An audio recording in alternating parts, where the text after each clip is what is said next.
Bueno, continuando, tenemos lo que es la enfermedad de Kawasaki. Esta va a tener complicaciones como lo son las estenosis coronarias que finalizan en isquemia miocárdica. Para recordar la enfermedad de Kawasaki, pues también se debía a lo que era infiltración de lo que eran eh, anticuerpos linfomonoclonales, lo que nos estarían causando estas inflamaciones y complicándonos en estenosis coronarias, que como dice acá, finalizan en una isquemia miocárdica debido al impedimento de lo que es el paso del flujo sanguíneo. Luego tenemos que dice que en un 25% de los casos se desarrollan aneurismas de las arterias coronarias. Y en la actualidad se considera una de las causas de isquemia silente y muerte súbita, debido a que los aneurismas no son fáciles de detectar así a simple vista. Se necesitaría que el paciente se someta a lo que es al menos una angiografía para poder observar alguna anomalía. Entonces, esto suele ser eh, silente y pues provocar lo que es la muerte.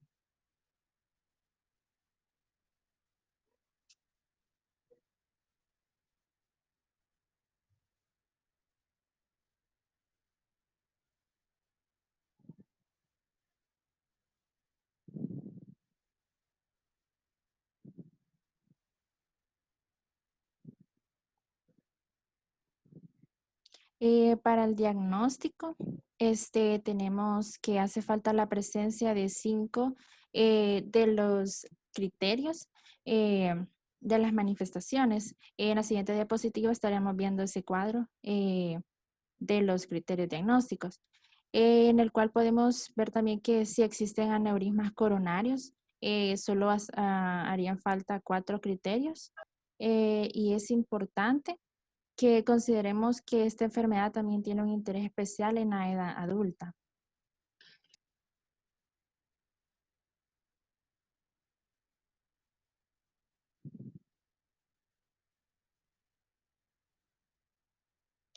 Acá tenemos los criterios diagnósticos de la enfermedad de Kawasaki, en la cual podemos observar los siguientes. Tenemos una fiebre persistente de 38 centígrados a 40 centígrados. Esta puede ser durante 5 o más días. Tenemos una inyección conjuntival bilateral que se refiere al eritema que se encuentra en los capilares conjuntivales de los ojos. Luego tenemos alteraciones en los labios y en la cavidad oral. Puede ser eritema orofaringeo difuso, lengua en frambuesa, que era mencionado anteriormente, el enrojecimiento, sequedad y fisuración labial, eh, cambios de extremidades periféricas. Podemos observar lo que es el enrojecimiento de palmas y plantas, de manos y pies, edema indurado en la fase inicial y la descamación membranosa en lo que serían las puntas de los dedos en la fase convaleciente. Luego tenemos el exantema polimorfo en las superficies extensoras de nuestros miembros y el tronco, y las adenopatías cervicales agudas no purulentas. Luego tenemos la enfermedad de Goodpasture. Esta enfermedad, recordando, se caracterizaba por lo que eran anticuerpos antimembrana. Entonces, estos anticuerpos antimembrana se dirigen a lo que son el dominio no colagenoso de la cadena alfa 3 del colágeno 4, el cual vamos a encontrar mayormente en lo que es la membrana basal de pulmones y de riñones. Entonces, cuando se da lo que es el síndrome o la enfermedad de Goodpasture, va a haber un, un problema con respecto a los con los anticuerpos, lo que nos está causando una enfermedad. Entonces, estos autoanticuerpos estarían dañando principalmente lo que sería la membrana basal de los riñones y los pulmones. Entonces, nos estaría causando lo que son complicaciones como la insuficiencia renal, ya que nos estaría dando lo que es afectación al glomérulo, nos estaría causando una glomerulonefritis y debido al daño que se está causando, pues el resultado sería una insuficiencia renal. Y de igual manera con los problemas pulmonares, ya que se ve comprometido la membrana basal del pulmón y nos estaría causando lo que son estenosis, disminución del flujo sanguíneo a nivel pulmonar debido a la inflamación. Para el diagnóstico, se dice que en los pacientes con hemorragia pulmonar y hallazgos urinarios tenemos la proteinuria, la proteína o la hematuria, que es la sangre en la orina, y indicativos de una glomerulonefritis aguda. También la detección de los anticuerpos antimembranas que mencionaba en la sangre permiten al médico hacer un diagnóstico con certeza.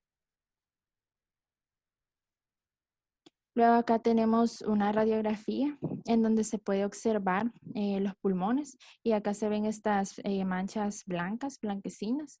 Son Este, patrones alveolares difusos, así se llama. ah, Se miran como patrones algodonosos. ok. Lo que ustedes observan aquí es un patrón confluente, así se le llama en términos médicos. Es un patrón confluente en parches o algodonoso, dicen algunos textos. Entonces eso se llama patrón alveolar difuso, difuso porque está abarcando varias áreas pulmonares. Por ejemplo, en la parte baja, ahí es en la región del lóbulo medio. Recuerden que el pulmón tiene tres lóbulos, el pulmón derecho tiene tres lóbulos, anterior e inferior está el lóbulo medio, entonces lo que están viendo ustedes ahí es el lóbulo medio. Y así va la estructura. Entonces, el Guillain-Barré es una enfermedad que abarca, perdón, que no respeta el límite, sino que se va a todos los lóbulos pulmonares. Sí, y en la siguiente imagen pues nos muestra, ¿verdad? Que los órganos más afectados serían la inflamación en los pulmones y lo que es los riñones.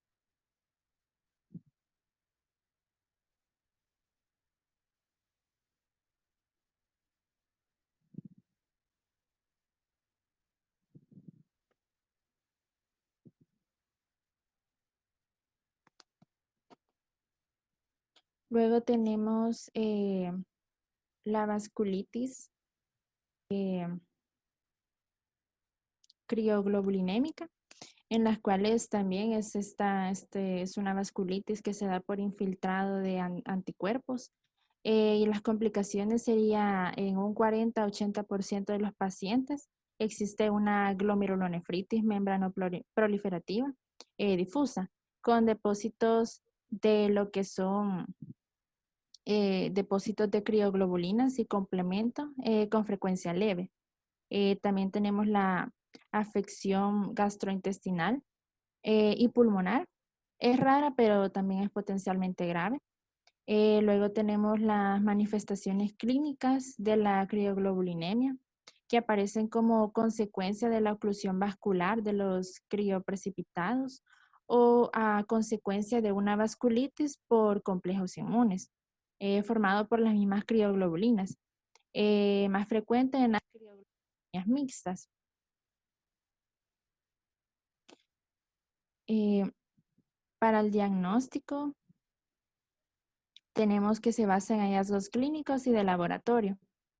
También las crioglobulinas mixtas circulantes, bajos niveles de C4 y púrpura ortostática constituyen el sello definitivo de la enfermedad. El típico hallazgo patológico es la vasculitis leucocitoclástica, que implica vasos de medio o más habitualmente de tamaño pequeño, que fácilmente son detectables por medio de una biopsia de piel de lesiones vasculíticas recientes.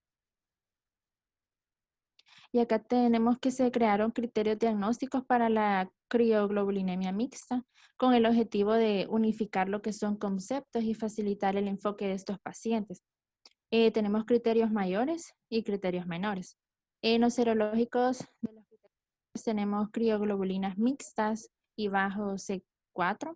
En los patológicos tenemos la vasculitis leucocitoclástica En los clínicos tenemos el púrpura.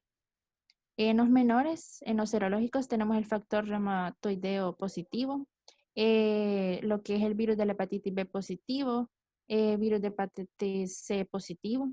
También tenemos en los patológicos el infiltrado de células B en médula ósea. Y en los clínicos tenemos hepatitis crónica, glomerulonefritis, membranoproliferativa, neuropatía periférica y úlceras cutáneas.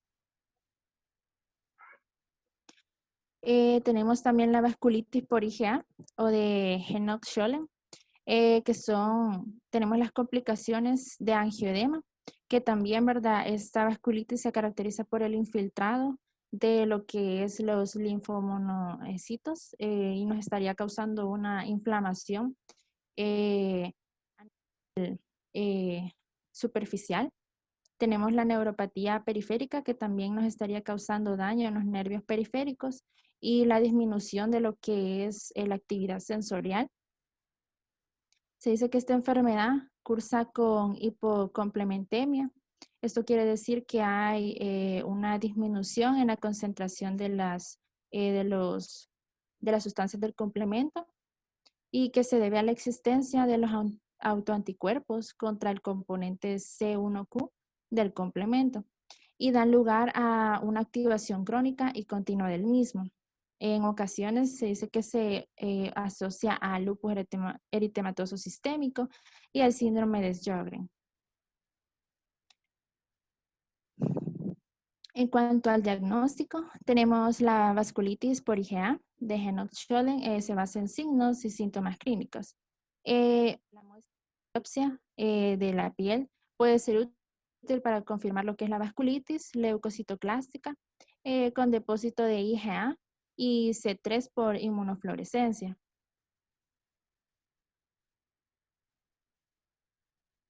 Acá en esta imagen podemos observar en estos espacios blanquecinos lo que serían los depósitos de la IgA. Acá alrededor en todo esto.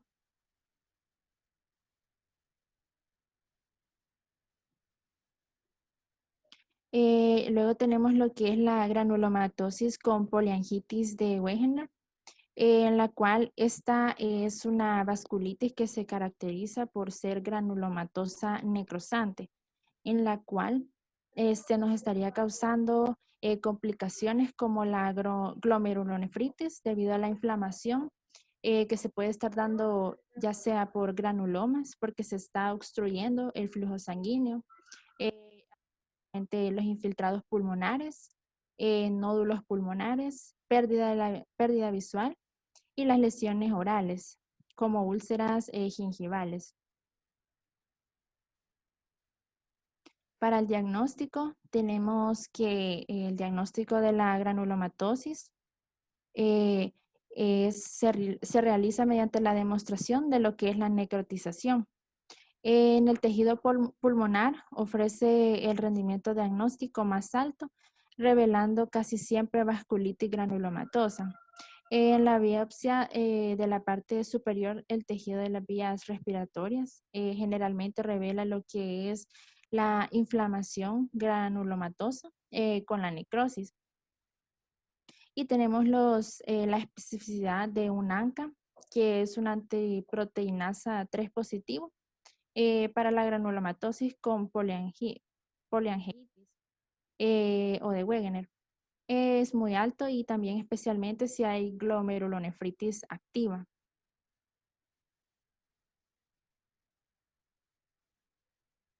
Luego podemos ver una histología pulmonar en donde se están observando áreas de necrotización, acá en estas áreas como más claras.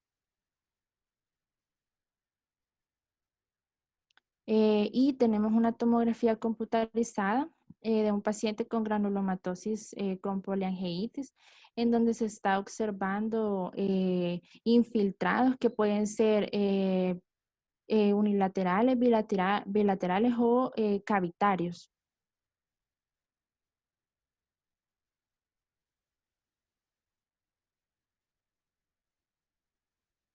Y también tenemos criterios diagnósticos para la granulomatosis de Wegener. de Wegener, perdón.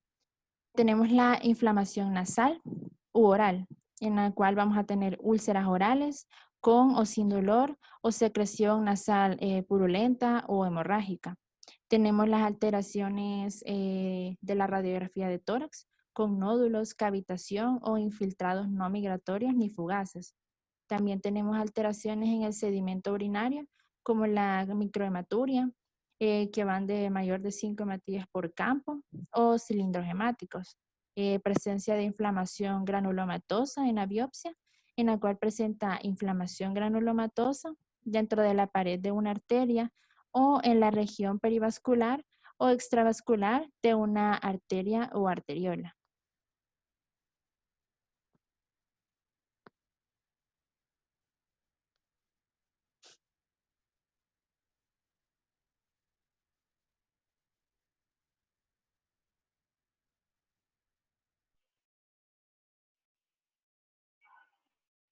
Continuando, tenemos lo que es la poliangitis microscópica, en que básicamente sus complicaciones se van a basar en tres, que serían los renales, cutáneos y respiratorios. En cuanto a lo que son los renales, se dice que los riñones se van a ver afectados hasta un 90% de los pacientes. El paciente puede presentar en este caso hematuria, proteinuria y a veces cilíndricos eritrocíticos. Si no se realiza lo que es un diagnóstico y tratamiento rápido temprano, puede llevar lo que es una insuficiencia renal. En los cutáneos puede presentar cerca de un tercio de los pacientes tienen alguna erupción purpúrica al momento del diagnóstico y puede aparecer primero como infartos en el lecho ungueal y hemorragias en astilla. Rara vez puede llegar a lo que es una isquemia digital. Y en respiratorios tenemos que si están afectados los pulmones, puede haber lo que es una hemorragia alveolar que puede ser seguida de lo que es una fibrosis. Y cuando hay una hemorragia alveolar puede causar lo que es la disnea y también anemia al comienzo rápido, que puede acompañarse de esta de no o sí hemoptisis e infiltrado en las placas bilaterales. En cuanto a su diagnóstico, se dice que se basa en una evidencia histológica, ya sea de vasculitis o glomerulonefritis, ya sea pausinmune, en un paciente con características clínicas compatibles de la enfermedad multisistémica. Aunque se dice que la poliangitis microscópica está fuerte asociada a lo que es a ANCA, y ningún estudio se ha establecido todavía la sensibilidad y la especificidad de ANCA en lo que es en esta enfermedad. La enfermedad de Chur-Strauss se basa en dos complicaciones, ya sea en la cardíaca y lo que es la gastrointestinal. Se dice que la afección cardíaca está presente durante el 20% de los casos, pero en forma de una insuficiencia cardíaca refractaria a lo que es al tratamiento, o puede haber un infarto del miocardio, ya sea por una vasculitis que va a ser responsable de más del 50% de lo que son las muertes debidas a esta enfermedad. Y la afectación gastrointestinal puede cursar con un dolor abdominal, puede cursar con lo que es una diarrea, una enterorragia u obstrucción intestinal. La obstrucción intestinal va a ser prácticamente por la formación de los granulomas intraluminales voluminosos y va a producir lo que es una vasculitis mesentérica y puede llegar incluso hasta una perforación intestinal, dando lo que es una peritonitis. Para el diagnóstico, encontré yo que utilizan tres criterios, pero creo que el que más se utiliza es de American College of Rheumatology, en que consiste en lo que es el paciente tiene que presentar asma, eosinofilia mayor de 1500, puede tener una polineuropatía o una monopatía o una mononeuropatía. Pueden haber también lo que son infiltrados pulmonares migratorios, así como anormalidades en los senos paranasales y eosinófilos extravasculares en biopsia. Para el diagnóstico más certero, en este caso vamos a utilizar lo que es, nos vamos a basar en lo que es la biopsia y en lo que son las manifestaciones clínicas. El pronóstico de estas enfermedades, vamos a tener en cuenta que la de los brazos grandes se dice que la tasa de supervivencia de 15 años fue del 82.9%. Y también se dice, en este caso, que recordando un poco las de vasos grandes, se encuentran lo que es la arteritis de las células gigantes y lo que es la arteritis de Takayasu. En cuanto a la arteritis de las células gigantes, vamos a tener en cuenta que el pronóstico en general va a ser bueno y que no puede pasarse por alto que un número reducido de pacientes puede tener complicaciones como lo que es la ruptura de un aneurisma, aórtico, accidentes cerebrovasculares, en este caso pueden ser encefálicos o infarto al miocardio, y pueden dejar lesiones invalidantes o causar la muerte, en este caso. En la arteritis de Takayasu, tenemos que la enfermedad crónica tiene una tendencia de recurrencia a pesar del tratamiento. Se dice que se ha ocupado la terapia inmunosupresora a largo plazo y suele tener complicaciones. Y además las estenosis vasculares muestran una tendencia a progresar pese al tratamiento impuesto. Por todo lo que se resulta necesario va a ser realizar lo que son arteriografías periódicas para monitorear lo que es la arteria de Takayasu. La mortalidad directamente va a estar relacionada con la enfermedad, va a ser baja, menor del 10%, si la enfermedad se detecta a tiempo. Y va a estar relacionada con una insuficiencia cardíaca congestiva, también puede presentar una enfermedad cerebral e infarto del miocardio y una ruptura de un aneurisma o también insuficiencia renal.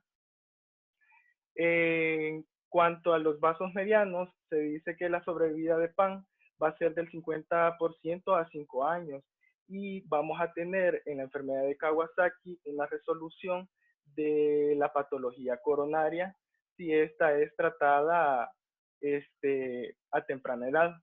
Tenemos que en los vasos medianos se va a caracterizar por lo que es una poliarteritis nodosa y la enfermedad de Kawasaki. En este caso, la poliarteritis nodosa, se dice que en los casos no tratados el pronóstico va a ser pésimo y va a alcanzar una mortalidad alrededor del 90% a los 2 años, y la gravedad de la enfermedad va a depender tanto de lo que es la extensión como la localización de las lesiones. De ahí puede producir lo que es la afectación cardíaca, una afectación digestiva, así como renal y del sistema nervioso. En cuanto a la enfermedad de lo que es de la enfermedad de Kawasaki, se dice que la detección temprana y el tratamiento de la enfermedad va a dar lugar generalmente a la recuperación completa de lo que es la enfermedad alrededor de las 6 a las 8 semanas, y esta se trata a tiempo. El riesgo de complicaciones, tales como la enfermedad de la arteria coronaria y aneurismas de las arterias coronarias, se van a dar en este tipo de complicaciones, pero como bien dije, si se utiliza la manera adecuada para diagnosticar al paciente a una temprana edad, puede haber una resolución completa de lo que es la enfermedad. En cuanto a los vasos pequeños asociados a ANCA, tenemos que se van a presentar por un daño y falla de órganos blancos.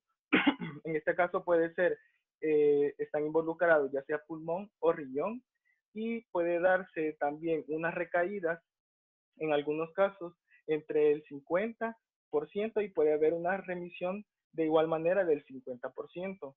Así como tanto los PAM y los GPA tienen tasas de supervivencia acumuladas entre el 1% del 88%, entre un año 88%, entre los dos un 85% y entre los 5 años un 72%.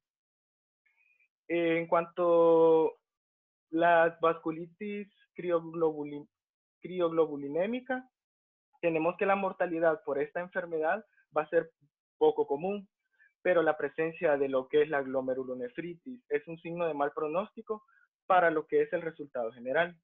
se registraron que el 15% de los pacientes progresó a una enfermedad renal en una etapa terminal y el 40% más tarde experimenta una enfermedad cardiovascular mortal, así ya sea por una infección o insuficiencia hepática. Como se sabe que en la vasculitis crioglobulinémica, la mayoría de los casos están asociados con una infección por lo que es la hepatitis C. En cuanto a la enfermedad de Goodpasture, tenemos que este se da con frecuencia y este síndrome es rápidamente progresivo y puede ser mortal si se retrasa lo que es el diagnóstico y el tratamiento. Se dice que la morbilidad a largo plazo está relacionada con un cierto grado de lo que es una insuficiencia renal al momento del diagnóstico. Y en este caso, los pacientes ya precisan lo que es la diálisis y los que se tienen que el 50% de estos a veces fallecen y a veces no. O también suelen sobrevivir menos de lo que son 2 años si no se hace lo que es un trasplante renal. En cuanto a la vasculitis por inmunoglobulina GA o la enfermedad de Degenhams-Schöllen, tenemos que el pronóstico va a ser excelente, pero la mortalidad es extremadamente rara y va del 1 al 5% en niños que progresan a esta enfermedad renal terminal y la mayoría de los pacientes se recuperan por completo. Luego tenemos la granulomatosis de Wegener, que el pronóstico y la evolución era universalmente mortal durante unos meses atrás, incluso años, y se dice que cuando era mortal esta enfermedad, empezó a utilizarse lo que era la combinación de unos glucocorticoides e inmunosupresores, con la que se logró una supervivencia al cabo mayor de lo que es el 80% durante un año con el tratamiento. Y entre el 50 y el 70% de las remisiones se van a asociar posteriormente con una o más recaídas. Muchos pacientes que lograron una remisión continua teniendo títulos elevados durante este caso, lo que es ANCA, se había hecho un estudio prospectivo en el que se dice que encontraron aumentos del ANCA, pero no se asociaron con una recaída, sino que más bien se daba lo que era la recaída por las afectaciones en los órganos blancos. Y es por eso que las personas, en este caso, a veces ellas fallecían. En la poliangeitis microscópica, se tiene que la evolución y el pronóstico, su supervivencia es más o menos alrededor de unos 5 años para los pacientes con poliangeitis microscópica y es superior a un 70% que sobreviene de una hemorragia alveolar o una afección digestiva, cardíaca o ya sea lo que es renal. En la enfermedad de Chor-Strauss se dice que el diagnóstico es prácticamente pobre y puede llegar alrededor de los 78 meses, del 5 al 70%, alrededor de unos 6-5 años y medio, con lo que es la enfermedad. Y esta fallecía.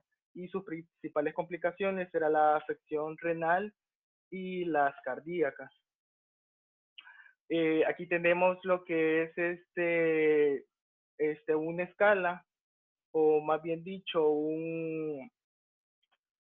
unos criterios que se le llama el Five Factor Score, que se utilizan para evaluar lo que es el pronóstico de vida de lo que le queda al paciente.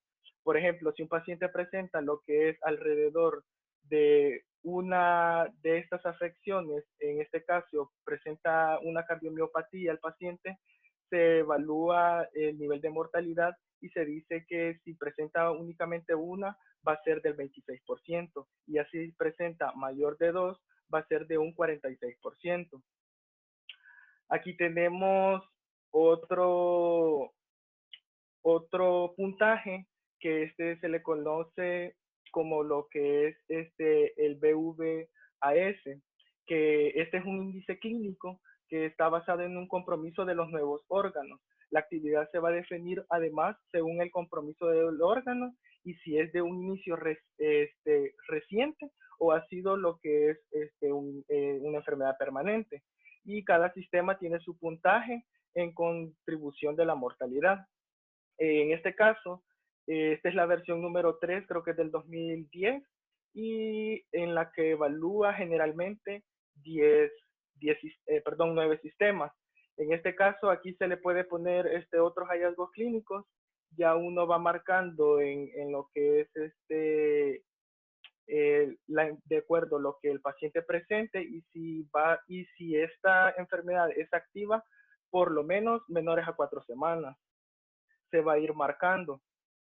Aquí tenemos más o menos un ejemplo más focalizado. Por ejemplo, si el paciente presenta lo que es en este caso fiebre, si es nuevo o vamos a evaluar primeramente a lo que es el paciente, vamos a marcar en este caso a donde dice nuevo y nosotros ya al completar lo que son los 68 puntos o 50 o 65, no me recuerdo cuántos son muy bien, y nosotros lo vamos a ir viendo, comparando cuál va a ser prácticamente el pronóstico de vida de lo que es el paciente y ver los órganos o las manifestaciones que el paciente está presentando. En este caso es fiebre y nosotros seleccionamos nuevo y va a dar un puntaje alrededor de 2 puntos.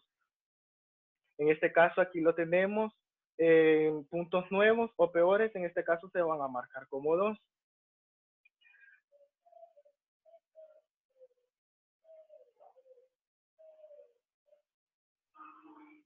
Y también se dice que si se encuentra lo que es el índice de daño de la vasculitis, que esta se desarrolló como una herramienta para distinguir lo que es el daño crónico inducido por lo que es la vasculitis de una inflamación activa o la enfermedad persistente.